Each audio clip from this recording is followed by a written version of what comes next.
Hello, everyone. I'm Phil Galasso. I'm the head of marketing for Final Draft, and I also host the Right On podcast. Hopefully, you guys listen to that. So, I am here with the creators of Cobra Kai, the awesome series now on Netflix. I'm going to let each of them introduce themselves. John, you go ahead and start. I'm John Hurwitz, one of the creators of Cobra Kai. Josh. I am also a creator of Cobra Kai. I am Josh Heald. Nice to see everybody. I can't really see you. And Hayden. And I'm Hayden Schlossberg, and I actually created the creators of Cobra Kai, John and Josh. Was it in a lab? Because that's breaking news. No, it's awesome. We love Cobra Kai and Karate Kid, and we made the show. It's great. Awesome. Well, so everybody in the audience knows I've got some questions prepared. People have submitted questions in advance, and then time permitting, we'll take some of your questions towards the end as well. With that said, let's go ahead and get started. I'm going to ask this question, assuming that most people watching or listening to this know the answer already. But John, just briefly describe what Cobra Kai is in case someone hasn't watched it yet. Cobra Kai is a continuation of the original Karate Kid saga. We took Johnny Lawrence, the bully / villain of the original movie, and put the camera, in front of him, or his point of view as we entered present day, or what was present day a few years ago, and examined his world and saw kind of what happens to that bully and what happens to the hero. You see, we pick up with present day Daniel LaRusso as well, and carry on that rivalry that they had all those years ago in 1984, and see what it looks like today as it gets reignited. And there's a whole new generation of students that these guys end up teaching, and we have a bunch of modern day Karate Kid stories. I feel like I know the answer to this question already, but like going into this, what was the level of fandom you all had for the original films? Hated the original films. Really, just they're terrible. We saw the films in our youth. It was quintessential viewing experience. It was that period of 84 to 86 where every movie we still talk about came out. And remember seeing the original movie in the theater. It was the first VHS tape I got, when VCRs became hot. For those watching, VCRs are kind of like DVDs, and for those watching, DVDs are kind of like what streaming used to be. I had that and Back to the Future just on, permanent replay in my household growing up. And John and Hayden had, similar experience. We were all Jersey kids who moved to LA, as we were, kind of entering our 20s.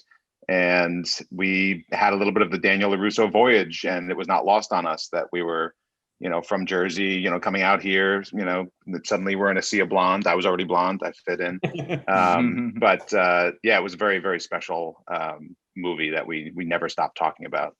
So let's, the show itself has had a pretty interesting journey. Can you talk about just, let's start at the beginning.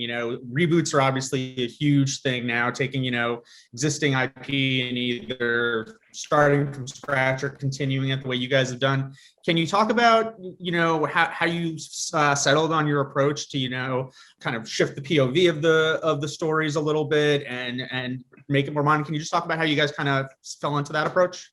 Even though this is based on IP and a continuation of the karate story, in some ways it's a very original, unique thing. This wasn't a situation where Sony wanted to bring back the Karate Kid and was looking for writers who had a take on it. This was just, we always had this, this fun idea in our heads of what happened to Johnny Lawrence. And not just as fans of the movie, but Johnny Lawrence represented the bully in high school in the 1980s. He was, William Zabka was not just in Karate Kid, he was in Just One of the Guys and Back to School, and he always played this kind of blonde-haired jerk. And he, in a lot of ways, for a Gen X crowd, was this archetypal bully. And we knew that, following his story would be interesting because you get to see this guy who is the king of high school now, present day, he's the underdog, he's the down and out guy, he's the forgotten guy. And, there's a fun role reversal there. And we always just felt it was like a really fun idea for something that would be fresh. And, we thought about it as a movie years ago, and it just the economics of that just were never going to happen. But when we started seeing streamers come out with things like Fuller House, where you had a cast that hasn't been seen in a long time suddenly like being put on billboards, we realized, what, there is like an economic way to do this. We just conceived of it as a series. We saw it as like having a ton of potential, being able to bring back the magic of the Karate Kid, but doing this kind of meta comedy at the same time for an audience that remembered Billy as this bully. We always thought of it as like a Netflix kind of show. And at the time, YouTube had their new streaming service that they were going to be launching. And we kind of went to them almost as a practice pitch, but they sold themselves in the room. They wanted us to be their house of cards. They gave us the offer that we couldn't refuse. And we went with YouTube at the time. And it was as successful as it could have been at YouTube. But ultimately, YouTube realized like they were going to go more AVOD than try to compete with streamers. And so we found ourselves in a situation where, okay, we're this show that people are talking about and are getting good reviews, but not a lot of people are watching, or at least compared to what people would watch on Netflix. And so it went back on the market right around the time of the pandemic. Netflix immediately snatched it up. And like from day one, when it hit, it was kind of like Schitt's Creek. It's just one of those things that had existed for a few years. And then all of a sudden people are talking about it. It was a crazy experience. Yeah, that must have been pretty cool, I imagine. When it hit Netflix, I remember just seeing the billboards all over town, and I also remember seeing the Daniel LaRusso like car dealership billboards, which was really fun driving around and seeing those. So I'm getting the sense that once it hit Netflix, the reaction just grew exponentially from there. People were just super into it. Is that kind of what happened? It was really funny because on YouTube you saw all the numbers of how many people were watching the show, and the numbers were pretty high. And that said, like, in our actual lives, there weren't that many people watching it. It wasn't like I'd go out to dinner with my wife and some friends, and you felt like, all these other couples in our age group are seeing it, or kids, in our children's classes. Like, no one was talking about Cobra Kai in this way. And then it was instantaneous. Once it was on Netflix, we had a feeling that it would be that way, so because people did enjoy it who did see it. So, but once it was on Netflix, you were just bombarded. I mean, literally everybody that I know has now seen the show, or at least does a better job of pretending that they see the show than they used to do, because more people are talking about it. It's a night and day type situation where, it's weird because we're in a pandemic, or we're now coming out of it, thankfully. But, so we're not out in public that much, but, walking on the street and seeing people wearing Cobra Kai shirts or Eagle Fang t-shirts is something that every time it happens, it's just bizarre and crazy to us. And it's amazing just how many people are actually watching the show right now. That's awesome. So, like I said earlier, and you guys kind of touched on this, the reboot culture is sort of, a lot of what the stuff that's being driven out by the studios, and you guys originated with you guys having an idea in this world. Can you talk about just balancing, sort of reverence for the original movies versus, doing your own thing? Josh, is that, what's the balance there? How do you find the right level? You have to make sure that the story is worth being told, and you're not just, it's not just a series of, hey, remember this, remember that, let's do that again, except this person's older now, or hey, it's this story, but this thing is slightly switched. Like, for us, we didn't go into it saying, hey, it would just be great to climb into the Karate Kid sandbox. That came with it. That was kind of like the perk of figuring out that there was a story to tell. But it really was thinking about what is the current day story that you can build from there, and is there story left, rather than just saying we're rebooting something or we're rehashing something. Because if it was a reboot or a rehash, we wouldn't have been it wouldn't have been something that the three of us, emerged from our, little writers huddle and said, let's go do this. It was really the itch that we were scratching, which was, is there more story left to tell with what happened to, Johnny Lawrence after that? What happened to Daniel LaRusso after that? We saw a slice of life in that relationship that, lasted all of, 4 months. And while we continued a little bit longer with Daniel, for a couple of movies, it wasn't that much longer. It was maybe, another, in terms of timeline. And we never really got back to Johnny Lawrence. So it wasn't this thing where you go like, well, they've told that story again. And it didn't lead to us having to retcon a lot of things in our heads to say like, okay, what if we ignore that whole section? We can go do it again in our own way. So it felt like the beginnings of a universe to us that we've seen a little bit of the bedrock, laid out, and we've seen a tale told. But to us, it was this massive opportunity that was just sitting there. It was the graphic novel universe of, the Miyagi verse is the word that's been bandied about that, that we've enjoyed and have adopted. And that was the thing that got us thinking. And none of the story we were telling in the early days was, oh, and with that, we can do this Karate Kid thing. Like all the Karate Kid things we tend to do on the show really do happen organically and naturally, where you're writing a situation, you're in a location, you're having a certain relationship between two characters, and it organically reminds you of something from the movie or a relationship from the movie or something in a way where you can add something to it or you inevitably stumble into it. And it didn't feel ever that you engineered something around nostalgia. The nostalgia really is kind of the icing and the cherry on top rather than the the initial foundation of where we're coming from. And that's kind of really worked for us, but it's not different than how we build any other story. We always start with the best story. This one happens to have the nostalgia that you can put on as that final layer, but we didn't really change any of the way that we write. You mentioned nostalgia. That was actually gonna be my next question. When you're dealing with a situation where nostalgia plays a small part or a larger part in some senses, is there a smell test for you guys where you go, you know what, that's too nostalgic, that's the kind of too over the top? How do how do you guys find that the right balance in that sense? It's about, for us, telling the present day story. And is it helping the present day story? If somebody didn't watch The Karate Kid, would they be enjoying this and enjoying this scene? Or is it the type of thing that like an audience that hasn't seen The Karate Kid would be scratching their heads and being like, why are they spending so much time with like these chopsticks and flies and stuff like that? It's if it's just about the callback, if it's just member berries, as the South Park episode kind of poked fun at I think Star Wars or something like that. It's literally just nostalgia for nostalgia's sake. And we get really into is something where, it works on two different levels. It works, for the present day story and for a young audience that's less familiar with The Karate Kid. And if it works on that audience, then for the audience that does know The Karate Kid, it's like, it really does feel like history is repeating itself. It's like, I remember this when I was a kid and I'm having this moment again. And people do that as they become parents. You start to relive all these childhood memories with your kids and you're constantly flashing back to things. And our show, the special thing about Cobra Kai is we have those flashbacks, like the actual flashbacks of these characters 37 years ago.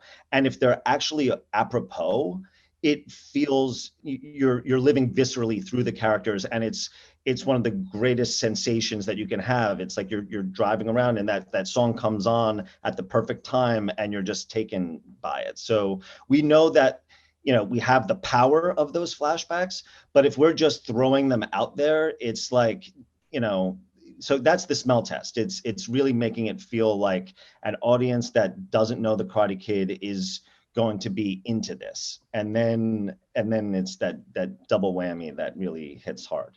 Yeah.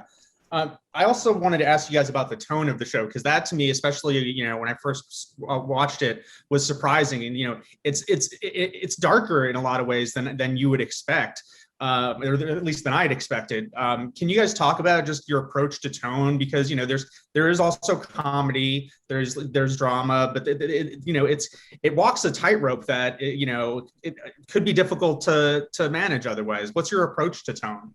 First and foremost, the story dictates the tone. So, when we're picking up in our series and you're seeing a present day Johnny Lawrence, before any of this, there's the Karate Kid movies, which were, basically dramas. They were, youth sports dramas and, an underdog story.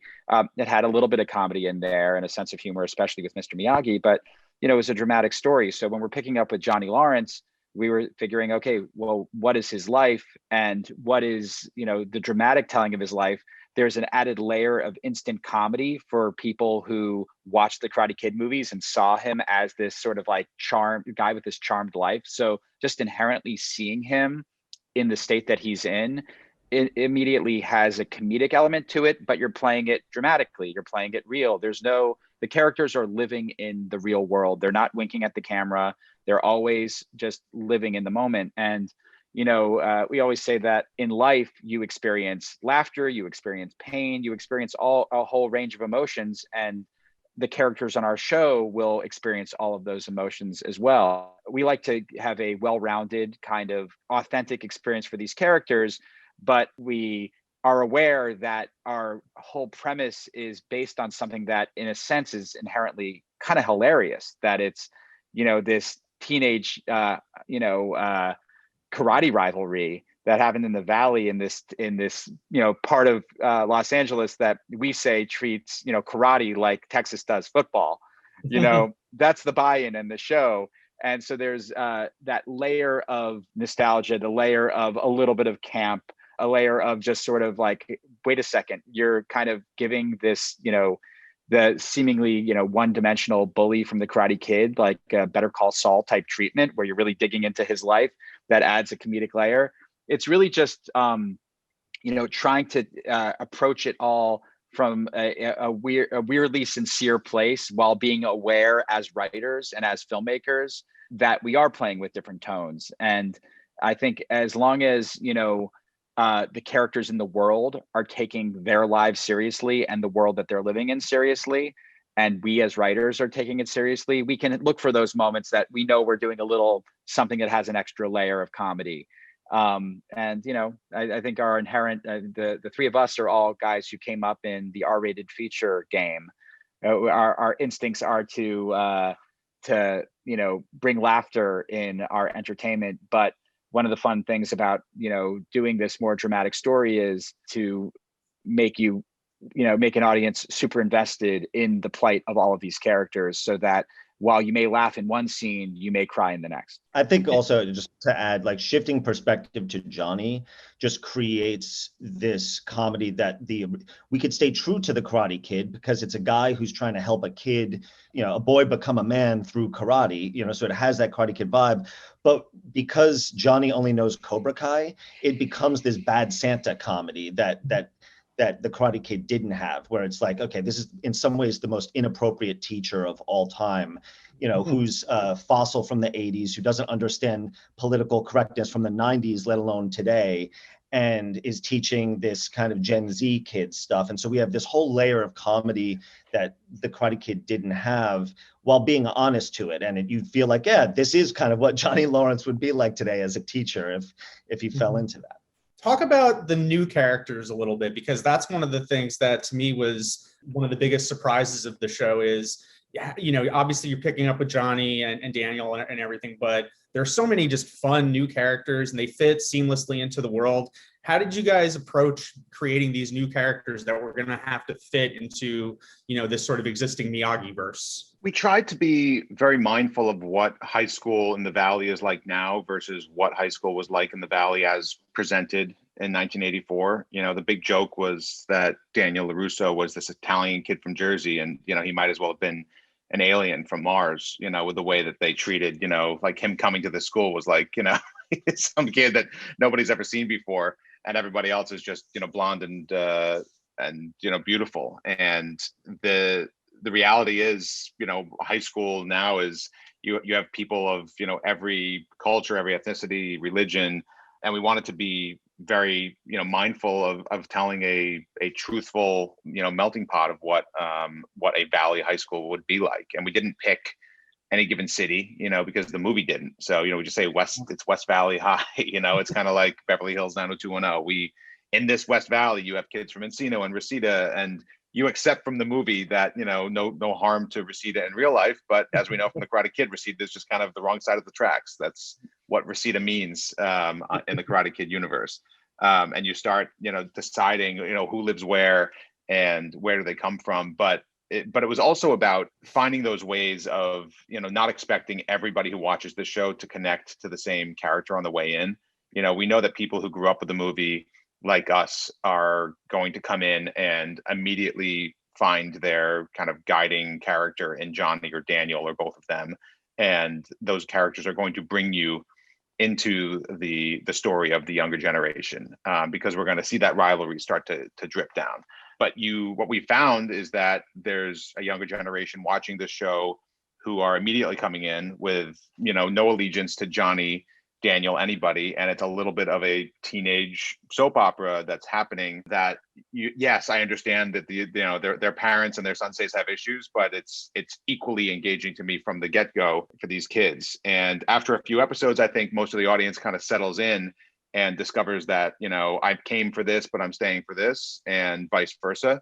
So it was very important for us to have a very multi-generational show. I mean, also you have characters, who are aged up now, kind of, like Sensei Kreese and, and Daniel's mother, who naturally, and Johnny's, stepfather, who naturally give you even another generation removed from, from the teenage characters. So we're really proud of the fact that we have this tremendously multi-generational show with performers that, have ranged from, 8 to 80.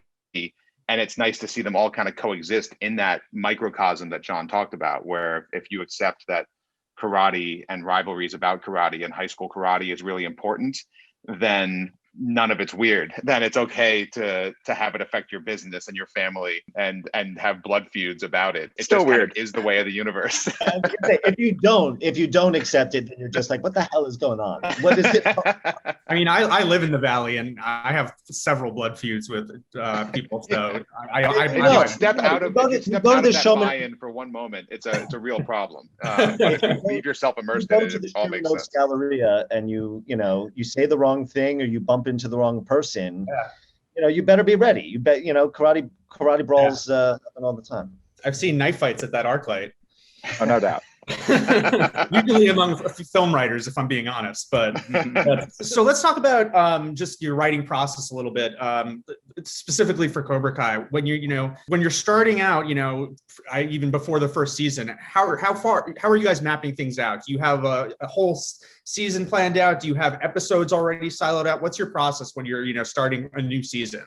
I would say it all stems from the fact that we're feature writers for 15 years prior to making Cobra Kai. So we came in with a beginning, middle, and end kind of mentality of storytelling. You think of that in the broadest way, in terms of the series, where would this go? And then you think about it in terms of a season. And I would say the big thing with Cobra Kai season 1, our approach to it, and having listened to other showrunners, I think that there is overlap with some other showrunners of shows that we like that sort of do the same thing, but we didn't know at the time. Is think about like, okay, well, where does the character start? Where do they end? What do we want them to learn along the way, and what's that like midpoint? And for example, in season 1, it was like, we wanted Johnny to win, but for it to be a Pyrrhic victory, and for him to realize that, he actually got the trophy that he didn't get at the end of Cobra Kai, but he learned something along the way that actually maybe I was kind of a jerk in high school. He sees the thing that we all saw. So like that was kind of like a big broad arc for the season, and like the midpoint of that season was Miguel being able to beat the bullies, and so you saw that, like, okay, there was that growth in Johnny, that this guy in the first episode is not happy that, oh, there's just a new immigrant family in my apartment complex. By the midpoint of the season, he's fully invested and loves this kid, and by the end feels like, oh my God, did I steer him in the wrong direction? So it really is that, like, we think of the season as a movie, and then you start to get into the micro of, okay, well, the first episode, what is, for people who've seen The Karate Kid, we want this to feel like you're tuning into HBO or whatever, and you're like, wait a second, there was a fourth or a fifth, like they're keeping this going. And so that was like the mentality going in. It's like, how do we make fans of The Karate Kid feel like this is true, this is real, like we're taking it seriously and we're continuing it. But then how do we tell a present day story that if you didn't watch The Karate Kid, this is a fun, interesting little adventure in and of itself. But each season, I would just say, it starts with the three of us before each season talking through the broad strokes of, okay, this is what the season is. And we'll get in the room, sometimes with an assistant, and we're just spitballing all sorts of ideas. And we're talking about sort of the path of the season. We go character by character and talk about each character's potential path. We'll talk about the kinds of scenes or certain moments that you may have, and maybe you'll talk about a joke or a line, and you're just constantly adding to this document there. And then eventually we'll bring in a writer's room, and we'll start off by downloading the room and saying, okay, here's what we're thinking for the season, and start telling them a bunch of it. Sometimes we'll choose to not tell them everything and ask them first, okay, now that we ended last season, what are some things that you'd want to see in the next season, and see what overlaps with us, see some new ideas. And it becomes this super fun, super challenging collaboration, because if you watch our show, you see just how many characters we have. Our friends at Sony are, in season one, when we're like, it's technically a half-hour comedy, and we were like, had all these characters. We had like 12 to 15 characters that we're juggling at all times. And like, no, you're supposed to have like 6 series regulars. And we're like, no, that's like, we're just telling the story. We don't care. We don't know what that means. We don't know what a series regular is. We're just going to tell the story. And now we've ballooned up to like, 20 or 30 characters that we're weaving through our seasons, and always trying to, find the real estate for characters, figuring out, where to shine the light, where to put the focus. And it's this, the weaving of these stories so that you could stick the landing in these finales where you're emotionally invested in all these different people in all these different ways, and hopefully, end each season with something that's either fulfilling or a culmination or really fun or really scary, but also gives you, a place to go. It's a really fun, but again, really, challenging task that we have each season that we look forward to. And on a practical level, I mean, do you guys have like index cards up on walls? Do you have a whiteboard with tons of stuff scribbled out on it? How do you guys kind of take all of those ideas and put them into something that, you can then look at and say, okay, here's episode 1, here's episode 2, et cetera? Yeah, we start with like that macro, like John said, we start with a whiteboard sometimes of saying, here's, where we're going. Here's what we believe the season probably is. And inevitably it's not, by maybe season 1 it was, because we had such a short window to, from green light to going to production, that it was like, let us quickly tell you what the season is, and then you 9 people, help us write it really fast. But once we had a little bit more breathing room and proper time to have writers' rooms, you start off with blank space on your walls and what you think might be a season-long arc for a character, and we create a big grid of episodes 1 through 10 of that season, and all of our series regulars, plus any other characters that are significantly important to those journeys. And we try to fill in that grid for the most important thing happening episode by episode for those characters. And on day 1 of the room, you might have nothing for some of those characters, or you might have the beginning, or you might only have the end, because in your mind you have a goal where you think you're going. And it's kind of like this, by the end of the writer's room, it becomes a beautiful mind. That grid is complete, and things are coming off of it. What you thought was the midpoint is actually, the first episode. And we try to do that as much as possible. We try to, it gets harder and harder to outplay the audience, the deeper you get into series, because, the story is, now in the middle of it, and there become kind of tighter paths that you have to choose between, whereas in the beginning there's all these branches. But you still try to create red herrings and drop obstacles and veer, even though the story you're writing to, almost trick your own brain that I'm writing there, no, I'm not, I'm going this way. But do it in a way that doesn't feel just like a rug pull for the sake of a rug pull. Do it in a way that felt like, okay, we were going there anyway. If everyone knows we're going there, why are we taking 5 episodes to go there? Let's get there at the end of episode 1, and let's us as the writers have the the problem of writing ourselves out of that corner that we've now put ourselves in, because it's more satisfying for a savvy audience that knows you're getting there and are going to just kind of like twiddling their thumbs until you get there. Let's everybody together, including the writers, enter that open white space. So that's the benefit of the room going on and on. You know, if you have a more abridged room, that grid has to be filled in sooner. You have deadlines that you have to meet. You have to turn in an outline. We try to take as much time as possible to not feel like we are just generating material because it says, you know, by Tuesday we have to have our, you know, our story area or our outline in, but it really is the best story. And inevitably, the deeper we get into the season, we go back and change everything. So it's, you know, we are very, you know, big micromanagers of the Karate Kid universe in a way where we're not just trying to get to the big episodes. We really are trying to make sure that every single lily pad along the way is its own self-contained universe. So we have that big grid. We have a wall that's just dedicated to the episode we're talking about that day or that half a week or that week. And then by the end of that period, that wall becomes fully populated with an act 1, act 2, act 3. And we really like the flow, and cards are coming off the wall. And when cards come off the wall, they end up in another wall. That's, you know, well, we really like that thing. We're not doing it. Let's put it over there. Maybe that becomes something later in the season, or maybe it's for a different character in the same episode, or maybe we never do it. And then there's just things that don't fit anywhere that we've had since season 1, but sound funny or sound interesting or sound shocking. And that's just another wall completely. And occasionally we just stare at that wall, and, you know, every now and then you're like, that's kind of perfect for this moment. So it's a lot of walls, a lot of cards, a lot of documents, but somehow it all works and makes sense at the end of the day. I love that.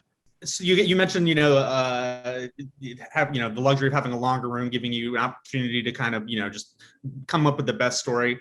Hayden, what do you guys all obviously have a pretty strong vision for what this show is, what this universe is. What do you look for in collaborators that you're bringing on into those writers' rooms? What qualities are you looking to bring in? I think there's writing samples and vetting people and hearing about people, you know, what people are like from other trusted sources are really important. But I'd say, you know, for this show, for Cobra Kai, it's an unquestioned passion and love of the Karate Kid that you could just feel when we're talking with somebody, and you know that there's an emotional connection that they have to the material.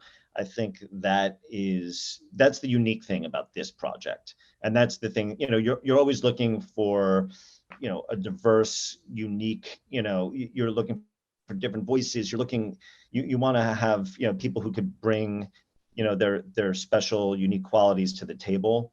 But the commonality, I'd say, is, you know, the Karate Kid inside and out. And so that, you know, when we're talking about it and somebody brings up a reference, you're not like, huh? Like, or, you know, there's so many times where people, and it's fun because like we're hardcore Karate Kid fans. So, I mean, it's in some ways like we are like, you know, trivia masters, but then when you bring in enough people, you realize, you know what, as you know, because this is their job, they watch the movies now over and over. And so you know, there's just we all know the references, and it really becomes this family environment in the writer's room that is, you know, special. The one other thing I would just add to that is just we look for well-rounded writers. You know, I think, you know, it's not like, hey, well, we need a drama writer here or we need a comedy writer. We want writers who kind of can do it all. You know, I think about in season 3, there's this, you know, really wonderful scene where Daniel is with Kumiko in Okinawa and she's reading Mr. Miyagi's letters, you know, and it's a very touching scene between them.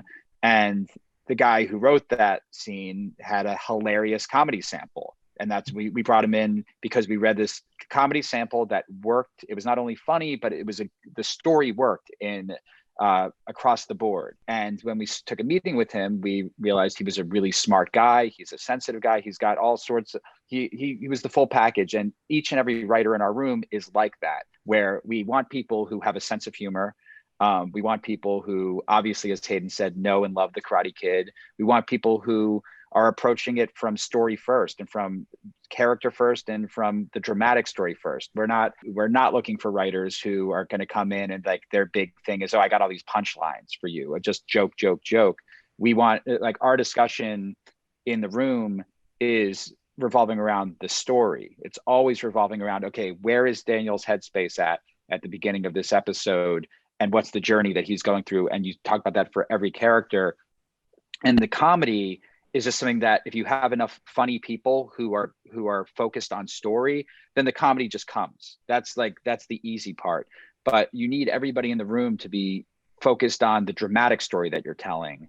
And when you have a bunch of funny people telling dramatic stories, then the result is the kind of entertainment that we enjoy making. You guys have mentioned a couple of times that you came up in the feature world, and I'm curious if now you've done 3 seasons, or if you're just you're finishing the 4th season. What were the things you learned coming from the feature world then into this TV world? Were there advantages, disadvantages? What was that like, especially during the 1st season? I think we all see it as a tremendous advantage that we came from a feature world, because we spent our entire careers before this show hyper focused on one script, before you went into production on something. And you were always going back, you were outlining extensively, you were looking at it with a fine-tooth comb. It was your Michelangelo's David by the time you start production, and then it inevitably gets destroyed by all sorts of marauders while you go into production. But you at least have that time to go through it. When we got into season 1 of writing this show, and this very limited window of, okay, here's the time between go and begin production, it was daunting and frightening that we would still be writing episodes while we were in production. That didn't make any kind of sense to us. That is a very traditional experience for writing television, but that is also kind of an older model that has come from a time when television was strictly episodic. And of course you can write episode 20 while you're in production, because episode 20 could also be episode 12, and if the network wants to air them out of order, no one's going to care. Maybe the hairstyle was slightly different. With the way that television has gone in the past 15, 20 years, that model really didn't change, but the serialization of TV has made it really harder to be starting to break story while you're already in production, because you have to know where you're going. So for us, the most important thing was, with that window, knowing that window was going to be what it is, make sure that by the time we enter production, we have broken all the story. And by breaking the story, for us, our definition of that is having a full outline of, if we have to go tell somebody what the entire series was, the season was, up through the last beat of the finale and the snake coming on the screen, we could do that, because then we're more comfortable. Okay, the script is going to come in, but and we're going to look at it, and we're going to have the writer work on it, and we're going to rewrite it as a room and with each other, but it's still going to be that story or something approximating it. That's not going to cause the house of cards to collapse. But I mean, for us, it was really, we do things very untraditionally, in terms of how a television room is run because of that. And I think largely what we've discovered is those untraditional elements have benefited this show, and they'll probably be the way that we run other rooms, where we run a very egalitarian room, which to us was just very natural, because when we've ever gotten together with a group of screenwriters, we've never said your opinion matters more because you've written, movies 5 years longer than this person.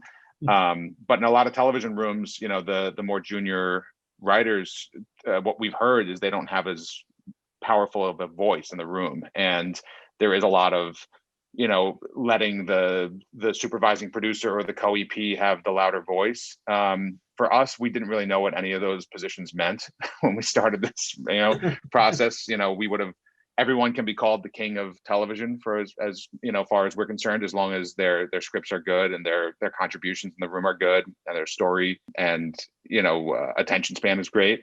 The other thing we do is we don't fool around. Not that other writers' rooms do as a rule, but because we're writing, we're threading such a needle with tone and with the amount of characters we're juggling, we probably have the most amount of at this point the most amount of series regulars for a half-hour comedy. We're essentially trying to write this show that very badly is craving to be almost a 1 hour drama, but keep it within this half hour ish sort of egg. We come in, everyone kind of gets their lunch orders in the night before. There are no Nerf guns or anything like that in the room. It's very much, how you doing? Okay, great. It's 9 o'clock. Let's begin. At lunch, we break for lunch. We come back, we work again. And by the way, we're out before 5 o'clock every day because people have families and people have lives and people need to write. I don't want to send people, to start writing a script at, 11:30 at night after, scratching our heads all day and trying to figure out a problem. If we have a problem at the end of the day and we haven't solved it, that's everyone's homework. Please go home and think about that problem. Let's start here in the morning, with fresh eyes and fresh brains. And in the meantime, those of you who have scripts, great news. It's still light outside and you still have some, caffeine left in you from this morning. You can get writing. So that's worked for us. It was all kind of logical things that we took from our screenwriter careers and brought to the writer's room, that some of which flied in the face of how rooms have been run. And some of them very naturally were exactly how rooms were run. But for us, it works. That's great. And I love that you guys are mindful. I've talked to a lot of writers, talk about the long hours in a writer's room, and the idea of being out by 5 so you can spend some time with your family, or just go to a movie even, sounds like a refreshing change from a lot of the stories I heard. So I want to just jump back a little bit further and let's talk about your guys' origin stories. How you guys first got interested in becoming storytellers in the first place. John and Hayden, you guys were partners before this trio, correct? Yes. Yep. Yeah. I mean, Go, John. Oh, no, I was going to say, I mean, it started back in high school for Hayden and I. We became friends around the middle of high school, and immediately bonded over comedy and entertainment and movies. And, we would hang out, watch movies together. All we did was talk about entertainment, and we were all and just in our everyday lives, we were natural sort of storytellers, and we were, believe it or not, we met on the debate team. We were the two coolest guys in school, obviously. So we met on the debate team, and we used to go on these debate tournaments together. And every person in the who we were competing against had a nickname, and we'd come up with these backstories for all these people that we didn't know very well. And then we started talking early on about hey, let's we love movies, we should write a movie together. When we were finishing up high school, we continued talking about that, but we were guys from New Jersey who didn't know anybody in the entertainment business, so it felt so impossible to potentially do what we're doing. We always talked about, okay, well, I went to business school. I was a finance major. I was going to be an investment banker. Hayden was going to go to law school, and we would be okay, so we're going to have these jobs, and then we're going to work all these years, and then hopefully make enough money to be able to take care of our lives, and then we'll become screenwriters in our 40s or so. And then kind of in the middle of college, we're wait a second, we're like a year or two away from these jobs that we definitely don't want. I asked Hayden once, I said, move in with me this summer between our sophomore and junior year of college. We'll both have day jobs, but at night, let's just try writing. And we worked on a screenplay over the course of the next year, both during that college and during that summer, and emailing back and forth. And we ended up selling that first script right before college graduation. So it allowed for Hayden and I to kind of move out to LA and pursue this in a real way. An interesting side note to that is when John said, "Hey, come visit me in college this summer, and we'll write this screenplay." John had been living with Josh Heald over here, because Josh John went to college together. So Josh, I stayed in Josh's room that summer and wrote that screenplay with John. And so we sold it. And I knew, so the three of us knew each other since early on in the college days. And John and I sold this script, this comedy, to MGM when we were 21, 22 years old. And we knew Josh by that point was very much on the same wavelength as us, and also really funny. And so when we came out to LA, we were you got to do this. And came out very shortly thereafter and wrote his own script and got in too. Yeah, I always felt like I could have been, I had a choice in high school, whether or not I wanted to be kind of a multi-sport letterman or be the drum major of the marching band. And I knew that becoming the drum major would probably just give me the type of, thicker skin I needed to, to be a comedy writer someday. And I knew that, just not having, as many like awesome, fun experiences as you could have in high school would just make it worth it later in life, or so they told me. So I chose the path less taken and, said no to Homecoming King and joined the marching band and thus sealed my fate. But while doing that, inevitably watched, every comedy movie that came out, between, X year and X year. And by the time I met John Hayden, we kind of had a comedy language before even, becoming the good friends that we would become. We knew all the Farrelly brother movies. We knew the Coen brother movies. We watched every Police Academy. We just, we kind of had a Zucker brothers, on one end and the Coens on the other, in terms of how we could look at comedy and talk about comedy and the types of stories that we enjoyed growing up with, and the types of stories that we felt weren't being told. So I also learned a valuable lesson about, not subletting your room to anybody without letting them get kind of renter's insurance, because Hayden left that place in a real mess. Like there were like physical, as if you laid it out like this pristine room. It was like you were doing construction in there. There were like actual screws on the floor when I moved in. This was a decrepit house that that you treated as such, like Freddy Krueger's nightmares. Okay, the sofa out on the porch that I can't believe you guys actually sat on, because God knows what happened. I have a photo of the three of us sitting on it together, so you sat on it too. But he treated this. He looked at this house and said, "I guess the house is decrepit, so I guess everybody who lives here wants to live in filth also." And he's like, Josh, "You know what? It wasn't Josh. It wasn't the house that did that. I lived with Hayden in many places, and so Well, there it is. So anyway, so yeah, these guys. I got that proceeds from that house. These guys left. We graduated college and they moved to LA, and I briefly ended up in San Francisco working as a management consultant, and it kind of has a "where the hell did my friends go" moment. So within a few months I moved down to LA and began my journey as well, and we ended up having similar careers for for the better part of 17 years before we finally were able to collaborate on this, which was amazing.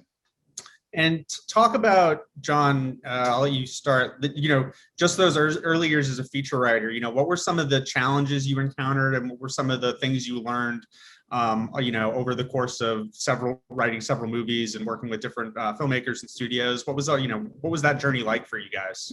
It was very interesting because, for us, we had the first screenplay that we wrote, we somehow sold. So we came in thinking, oh, this is going to be easy, and oh, this movie is going to get made. So then we quickly wrote our second screenplay and didn't sell that. So we quickly learned, oh, okay, like this is not as simple. And then even that first movie, they put a director on who was not a good fit for that project in any way. And Hayden and I would go to his house every day and be working on the script with a person who didn't understand the language of what we were trying to do. So you started to find quickly, like, okay, you need to find the collaborators, the people who understand what you're trying to do or who you're like-minded with. There are many executives in this business, studio executives or producers at times sometimes get a bad rap, but it's really about finding your people. And when we think about the early years, when we were writing our early scripts, it's finding that those executives who fall in love with your kind of writing, they might as well be one of the three of us because they had similar experiences or similar view on entertainment. And finding those advocates who are passionate and know how to work internally within their organizations to help push things along. But over the years, we've written many feature scripts and each and every feature script is the biggest thing in the world to you. You go into it every day believing that movie is going to be a worldwide hit, that everyone is going to love this and you can't wait to be on set. And most of the movies that we wrote have not been made. So it's, being able to go through those, the process of something that you put your heart and soul into, not only writing, but rewriting over and over and over again, with many voices helping shape it and the moments where it looks like your movie's getting made. This actor's agent is saying, you hear their agent loved it. There's nothing I hate more than when I hear that someone's agent loved your project, because it means literally nothing. Because like it's happened hundreds of times in our careers, and many of those actors did not sign on to the project. So it's like, it's taking all these moments. All you can do every day is put out your best work, try to tell the story that you think is awesome, try to make the moves and that are going to help it go, but then keep writing, keep working on the next thing, and keep going, because more often than not, you're gonna fail than you're gonna succeed, and you need to have that desire to keep going. Josh, would your journey similar? I'm guessing, maybe minus having a writing partner to share the grief with.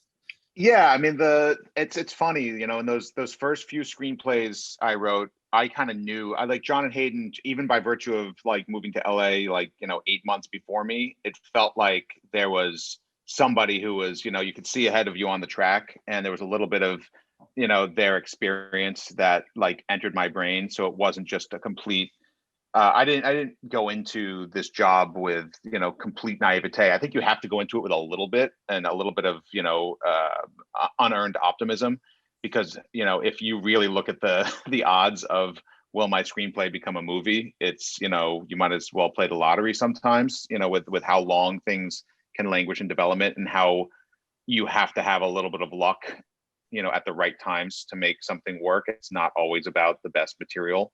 Sometimes it's the best material and the best timing, and it still doesn't work.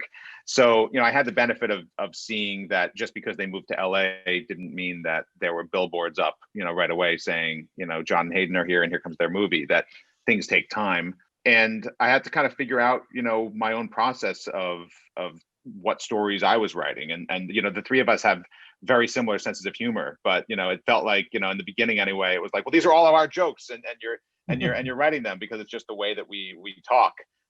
So it was realizing that, like, it's not about the jokes, it's not about it's the voice. We all come from the same generation, but we do have a different types of stories to tell.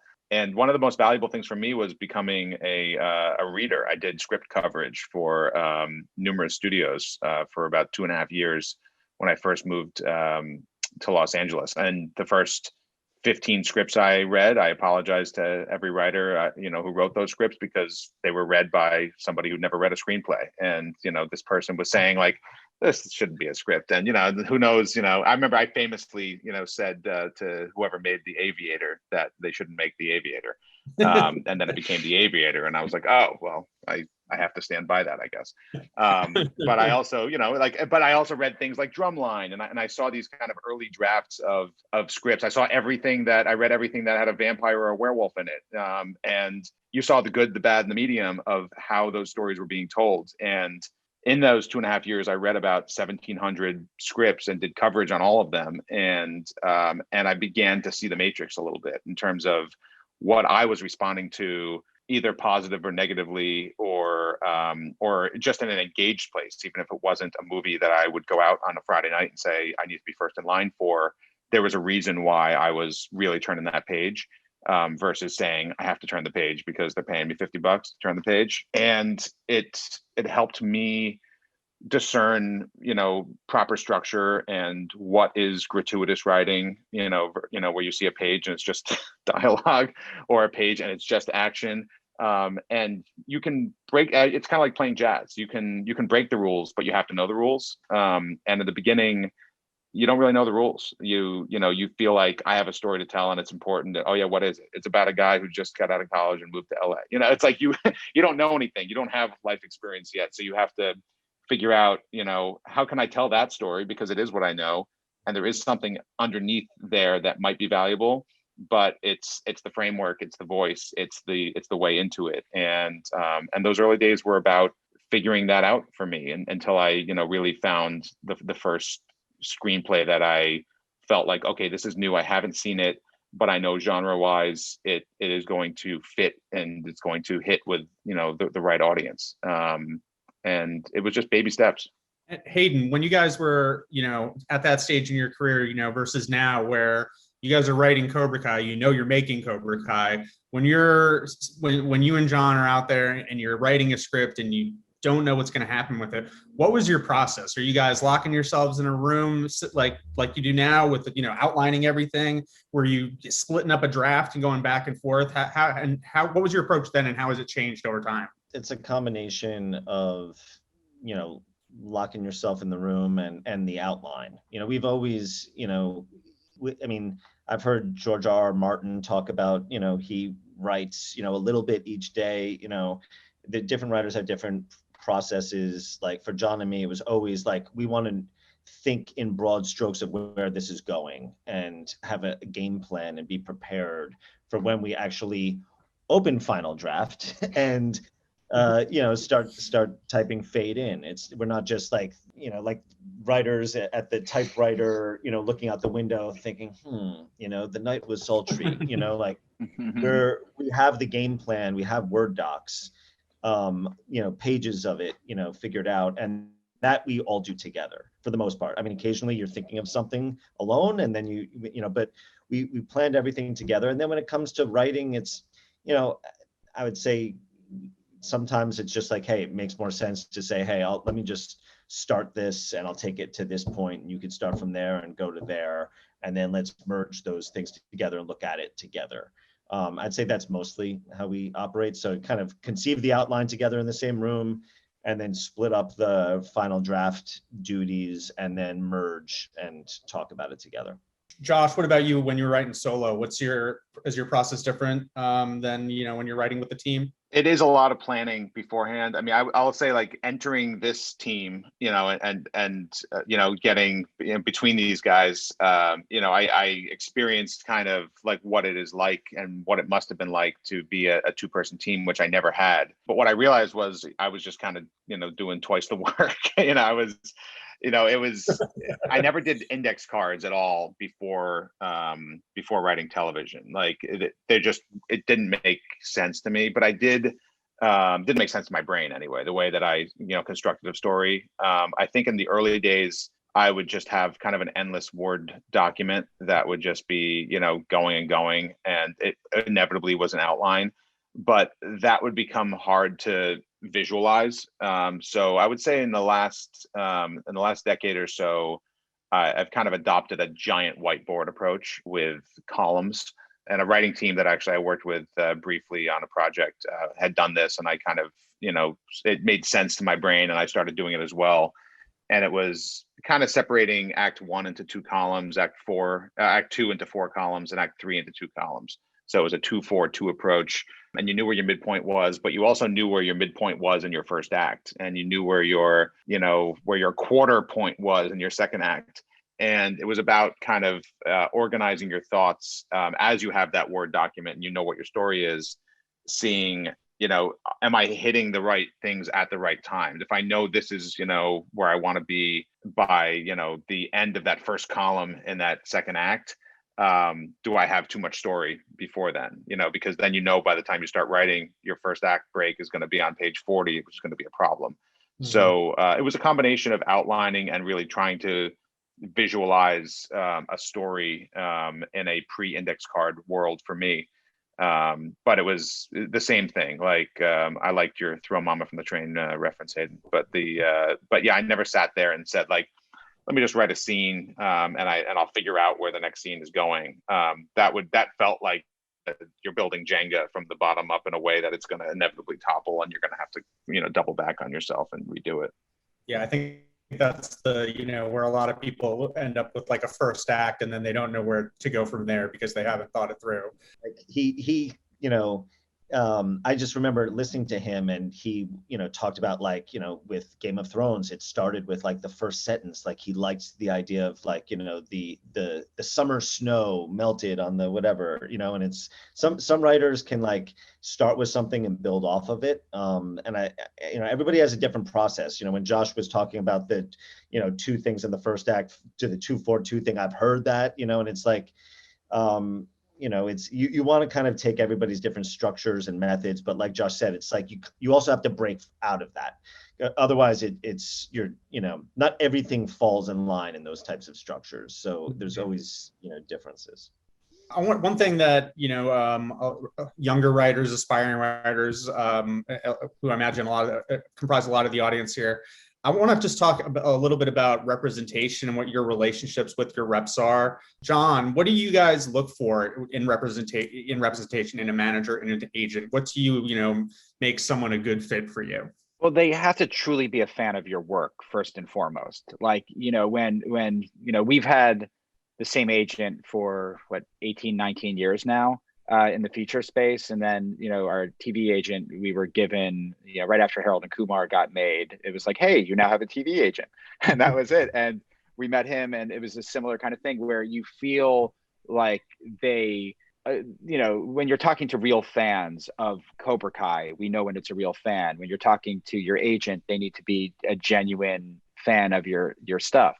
And if they're reading, interim drafts of your stuff that's not ready for prime time yet, they're able to, articulate to you, what's working and what isn't working in a way that is, productive for you. And, when I get back to sort of the being a fan thing, it's like, you're a fan of a show, like you're a fan, let's say you're a fan of Cobra Kai, and you're talking about it with your friends. You want to have an agent who, when they're talking about the work that we're doing and they're talking to people at companies all over town, they have the enthusiasm that a fan would have when talking about it. And you also want, obviously them to have good relationships all over town, for them to have a good reputation, for them to understand the realities of the marketplace, for them, I'll give you a good example of what we love about, one of our agents, Todd Feldman, is way back when we wrote Harold and Kumar Go to White Castle. There weren't any movies being made starring, Asian American leads. And he read the script and he's like, this is an awesome script. Like, this is really great. It's challenging in the marketplace because the way the studio system works to try to, because this feels like this could be a big comedy. He was like, before we go sort of the indie route, let's see if we can get this in the eyes of, get a big studio to get behind it. And he said, because these studios are always thinking, okay, well, which movie star are you putting into it? There were no movie stars that they would obviously put into Harold and Kumar. So he said, you know what we're going to do? We're going to send this out as a writing sample around town. Everyone knew your first screenplay. This is a new calling card for you. We're going to send it around town. We're going to say this is a writing sample, but we'll say it's also available. So it made people read the script, and what ended up happening was it became the kind of hot script that was being passed around town, where everyone's like, oh my God, I've never read exactly this movie. And it felt fresh to people. And then that causes the conversation of like, wait a second, this is available, we can make it. So he kind of had this strategy of just sort of backdooring it into a potential studio feature. So, you want, an agent who's thinking, understanding the marketplace, understanding when there's something good, not giving up on a thing, because there's certain agents who'd be like, all right, well, turn it into Dave and Jason Go to McDonald's, and then maybe we have a better shot at this. He was like, I love what you did here. I understand why this stands out. I understand what's special about it. And here's a way that we can try to make this, a reality for you. And Josh, what about you? What do you look for in your relationship with your reps? Yeah, I mean, passion for your voice and somebody who's going to be an advocate for you are the biggest things. Over the year, I've had one of my agents I've been with since he was one of the first agents I had, and it's also probably going on 18 years. And that was because in the beginning he read everything I sent him, or everything somebody else gave him, and had an opinion about it, and some of those opinions I agreed with. And what I thought may have been the thing I should have leaned into. There was some good advice in those early days in terms of, this is really your voice. That's what's going to stand out. Not this thing that you're writing to the town, but this thing that seems to kind of be coming from you. And you want somebody who is pushing you to write your best material, not somebody who's pushing you to fit in a box because that's what the desire is on a Tuesday in October in whatever year we're in. So you want that relationship that feels like it's a relationship. It's not It's not like, your banker who you go in, you cash a check and you say, thank you very much, I'll see you next time. And you might know what kind of coffee they like. It's really there's someone who's going to be with you to celebrate, the highest high of your career, and somebody who's going to be there when things don't work out and, help you kind of, figure out how to pivot. There's that hunger when you're an unrepresented writer to have an agent. And, I definitely had that.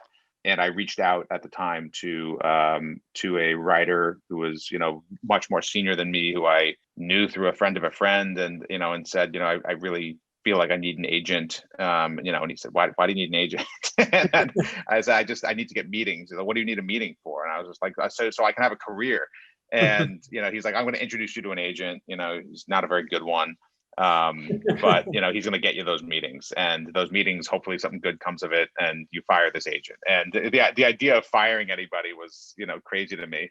But I put on like pants, and I went and I met with this agent, and he was right away. I knew I was in my own little half-hour sitcom. Like I was in like some back room that didn't quite look big enough for an office.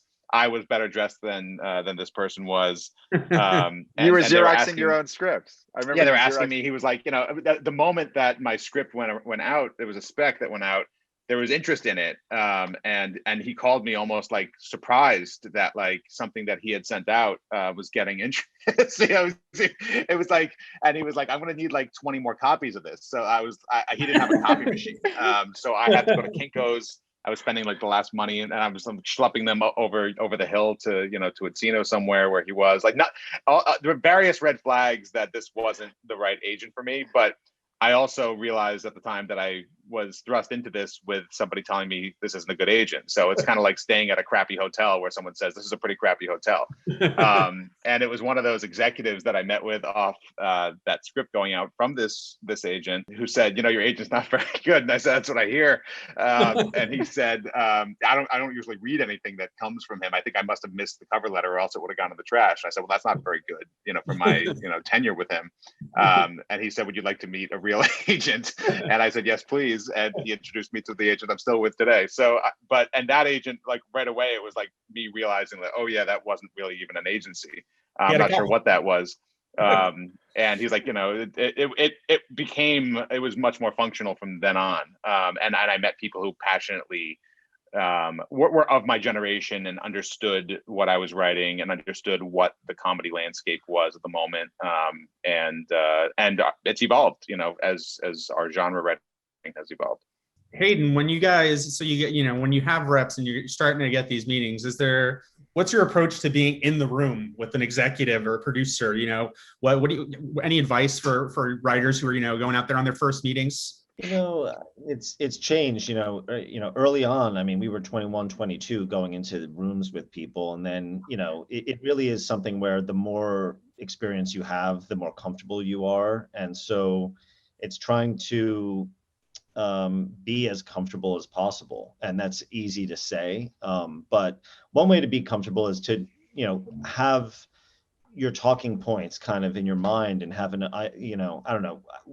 Usually if we're going into a meeting, there's an agenda to the meeting, and we've thought about, like, in our minds what the bullet points of that agenda is, whether that's a pitch or whether that's, just talking to our agent about, the projects that we have going on.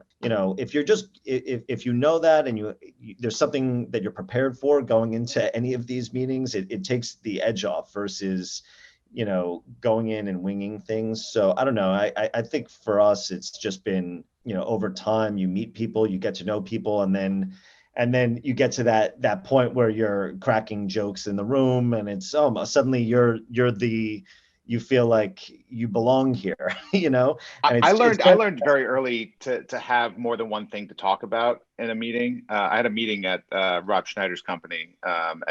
He had a deal at Disney years ago, and I was told to go to this meeting. This is when I had a real agent. He sent me to this meeting, and I had a project to pitch, and I had pitched it at a couple of places, and that was my agenda for the meeting.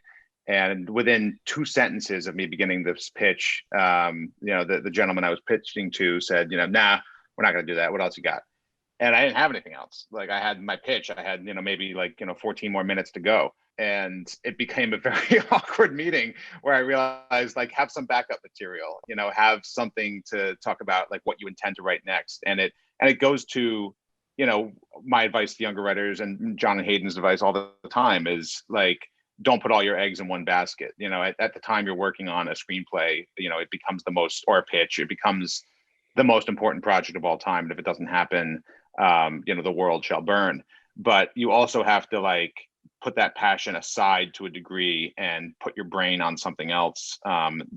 Either while you're, working on that, you have something else on the back burner, or the moment you're finished with that, be working on something else and allow time and your passion to feed that first project, but not to be the thing that, you are just sitting around waiting for that to happen, because it can make you crazy. I want to get to a couple of viewer audience questions before we run out of time here. Got one, and I think since you guys are, a team, this is particularly relevant. So how do you, settle, potential disagreements in the room? Is it like, do you just vote on the mat? Do you talk it through? Yeah. Just it's like we punch each other until someone gives. Yeah. I think we talk. I think it starts. I mean, we have the three of us have a long-standing friendship and respect for one another. Despite us, teasing each other, making fun of each other as old friends do. We talk through our point of view. It's not one of these things where it's like, okay, well, it's 2 against 1, and therefore that's what it is. We always have to come to a place where the three of us all see why this is a good thing for the show.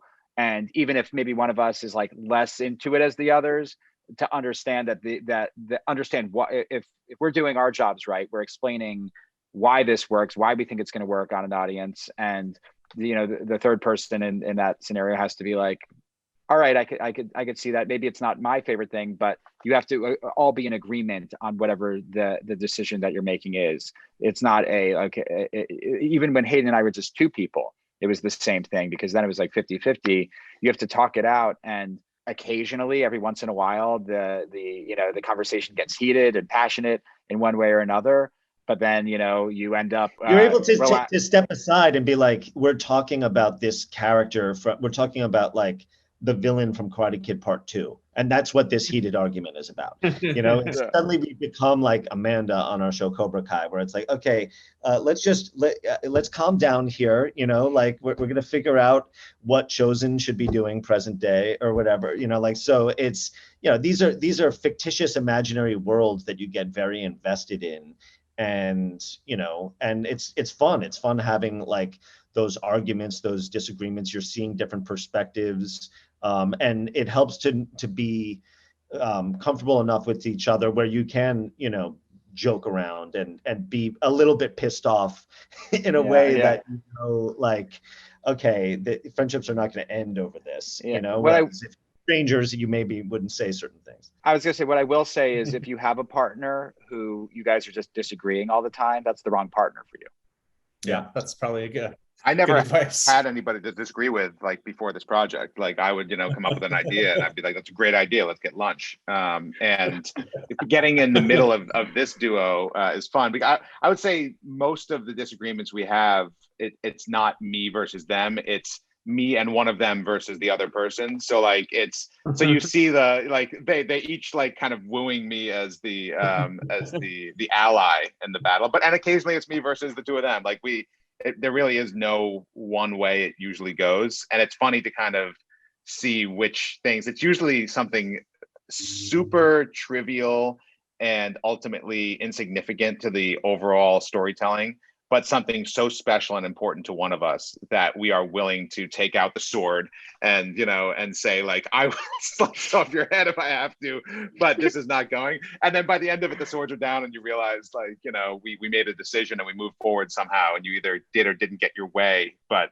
you realized that the whole, castle wasn't going to fall to heathens. Another thing people have been, several people have asked about is the cast of the show. Obviously, you bring back, lots of the original characters. one, can you just, I imagine, when you were originally pitching this project, having the cast come back was a must. And then two, can you just talk about, working with these actors who, have played these characters for decades at this point now. The audience knows them so well. What's the process like? Well, first of all, we started with Ralph and Billy are the two guys that we needed to get. And Billy, we had a little bit of a relationship with. Hayden and I tried to get him in Harold and Kumar 2, and he politely passed. But then Josh was lucky enough to get him into Hot Tub Time Machine. And so Josh and he had worked together, and Hayden and I visited set that day and got to know him. So Josh over the years had talked to him about potentially doing something, exploring kind of his bullying past and the kinds of characters that he had in the past. So when the three of us, had this idea, we, Josh reached out to Billy and said, hey, the three of us want to take you to lunch and talk about an idea. And that was sort of like, the start of it. And we ended up, in that lunch, quickly convincing him about why this was going to be awesome. And then we had to go get Ralph Macchio, who none of us knew and who we knew had been very protective of this brand. So, we did our research. We'd seen enough interviews with Ralph. We also put ourselves in his shoes. And then when we had our meeting with him, we told him why, the show, what it was, and expressed our passion for it and why it's a great thing, that, his character is going to be great. So these are two guys, though, who had lived in these shoes all these years. And the collaboration has been fantastic. By and large, it's us really telling the story that we want to tell and them embracing it and sort of pushing back here and there in moments. And then in those moments where they push back, it's, us talking it out. More often than not, it ends up being, times where they'll say, they'll admittedly say, I'm so close to this character, and especially the youthful version of it, that like, I'm like, explain to me why this works for the present day thing. But then there are times where they're saying, living as this character, I feel like this. And then the three of us look at each other and we're like, you know what, they're kind of right about this. And we're they're just another collaborator in the process. So, it's, our entire careers, whether it's these guys, in this project or any actor that you're working with, we always view it as a collaboration. We've never like gone to set and we're just like, okay, you must read these words and this is what it is. Like if you're signing on for the project, hopefully you're enthusiastic about the overall story that we're telling and what it is. And as long as you're hire people who want it to be great and are trying to do a great job, then we welcome conversation. We welcome them having a question. We say this even to the young actors on our show. We say, like, if you're reading a scene and your character, there's something about it that you have a question about, like, don't be timid about it. Ask us about it. Like, let's talk about it. And that collaboration is with the actors is what results in the best material. We've all worked with performers and writers and producers and studio executives who are difficult, and there's no amount of, you can do whatever you're going to do, but they woke up that morning or in that lifetime of theirs and said, I'm going to be just a son of a bitch today. That's what I'm going to do.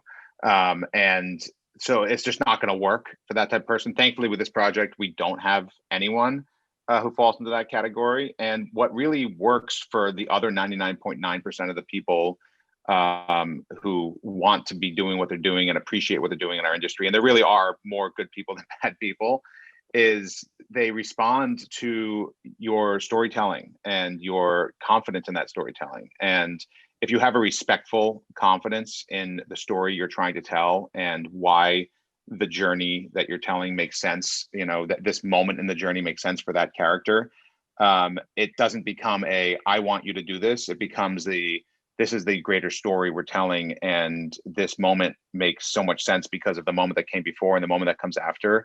And the more you can speak to the entirety of the story rather than, just, knowing in your heart, it's going to work because you're going to say it and I know it's going to look cool on the screen.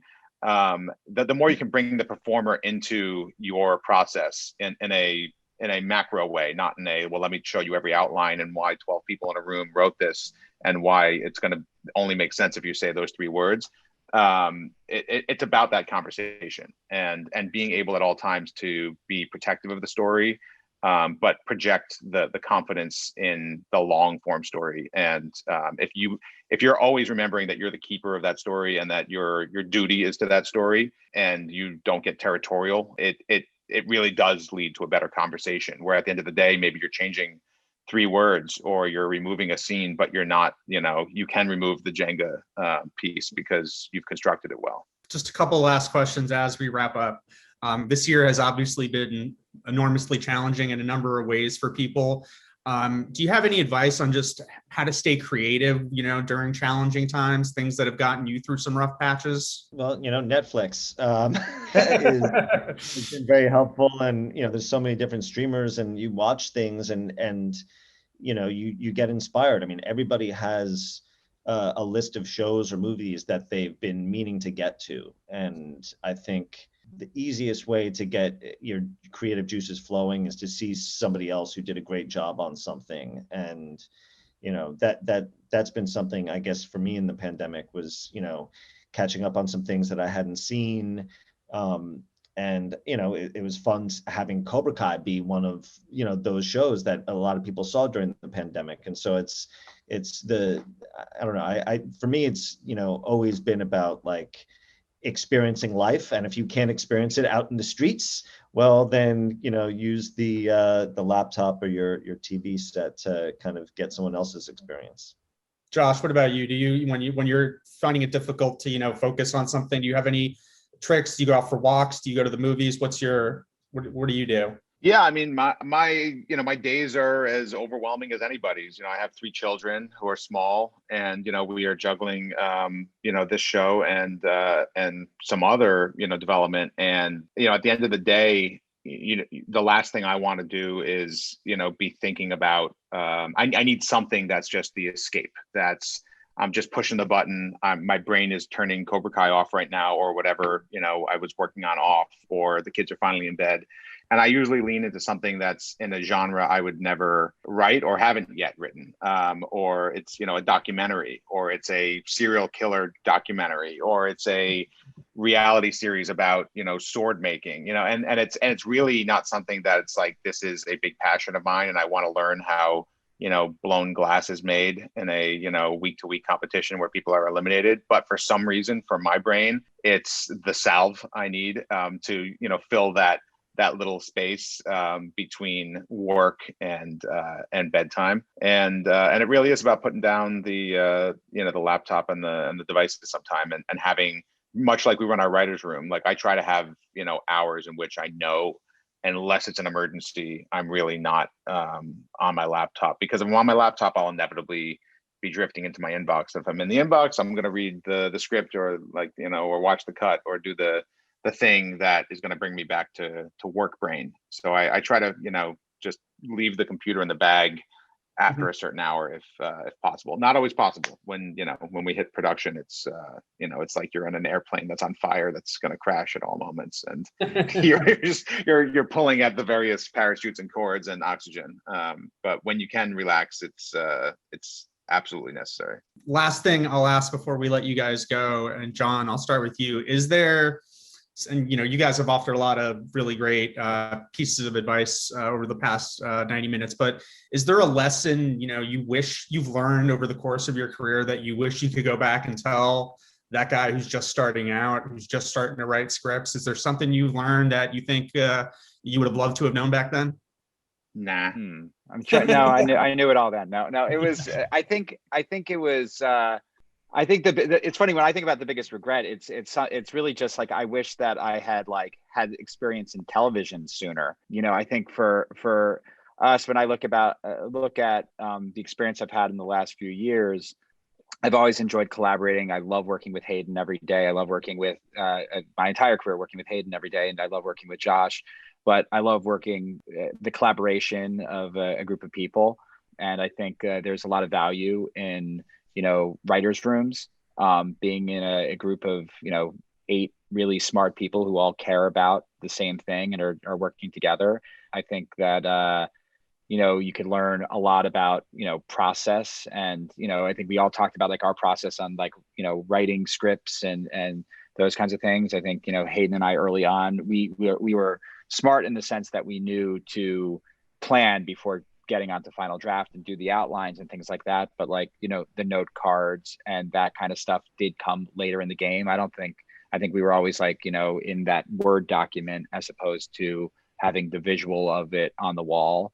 So some of the lessons that we've had in base, I think are things that are valuable, and just having as many voices as possible, just, being confident in your vision, but having access to a number of, talented people. And if you're making comedies, really funny people all kind of contributing.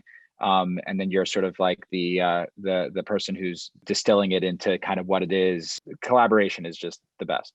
Hayden, anything you'd add to that? Anything you wish you knew back in the day? The things that I didn't know that I learned along the way, I kind of had to learn. And so it's really about what are your, people are all going to have their different journey. Like we had success early on that gave us confidence, and along the way, as John mentioned earlier, it's like you get so excited about a screenplay and then it doesn't end up getting made. And so there's an emotional aspect to that you have to get over. And, it'd be great to go and tell yourself, at 21, don't worry about that because Harold and Kumar is going to get made and then this is going to happen. But you're living in each thing as in each project, in each moment of exhilaration or disappointment. And, you just have to take each experience and learn from it along the way. And some people may have better experiences or worse experiences, but it's just maximizing what you gain out of them. Because you can't control it. Yeah, I think embracing the journeys, that's really an excellent point. Josh, any last pieces of advice you would offer? I've always been somebody who suffers no fools, and I've increasingly become more of somebody who really suffers no fools. And thankfully, there's very few fools around. But I'm also willing to convince a fool that I'm not suffering them and make them feel like they're being heard. But early in my career and early in anybody's career, you have to suffer fools, because like if a fool hires you, you're happy to be hired by anybody and you didn't know they were a fool. And, inevitably there are some projects I look back on that I got drowned in a project that is a bad idea. And I'm writing to something for months, if not more than a year, of drafts where you're doing endless producer drafts for a project, not realizing that producer doesn't have the juice to ever get this project made, but it feels like something is happening, and it's kind of false ledges along the mountain of your career. But I couldn't see it at the time, and no one can see that at the time. It feels like this could be the thing that breaks through, that makes sense, but it's kind of like you're throwing bad. You're giving your time away and your effort, and it's like you're you have a losing hand in the poker game and you're throwing more money in that pot. And, you wish you could go back and say, I would have rather used that year to write the spec that, I had on my brain, rather than feed this beast that was never going to get Mark Wahlberg to star in it. So, with more time and more experience and more success, comes the ability to say no. And it's an amazing tool to imagine you ever want to get to that place. It was kind of like that guy who told me I was going to fire that agent. I was like, who am I to fire an agent? Well, now it's great. Like, it's great to not great to fire people, but it is great to be choosy and be thoughtful about what you want to write. But when starting out, like, I needed to feed myself, and I was so grateful to have the paycheck for some of those crummier projects that maybe were always destined to be crummy, but I have no regrets at the end of the day. Like they're all kind of part of the story that led me to the place where I was able to find enough daylight to say, but I want to do this and I'm going to do that, and I'm going to take this weird idea and I'm going to make something interesting out of it. Yeah, I mean, that's thankfully I think we're all at a place where we've learned some good lessons along the way, but also don't look back and say, wow, we played that wrong, and somehow fell ass backwards into where we are now. And now you guys are here. You created an awesome show based on a beloved film that you guys grew up watching. Thank you guys so much for taking the time to share your stories with the audience here. And just in case they don't know already, where can people watch the show? Netflix. Little button on your TV remote, thankfully. I think Cobra Kai. Do we know when season 4 is going to be released yet? We do not. I mean, I think they said Q4, but they haven't told us a date. 2021. All right, we'll have to wait for the next investors call to get news on that. Exactly. Thank you guys again. Everybody, thank you for watching. Stay safe out there, and happy writing. Thank you very much. Take care.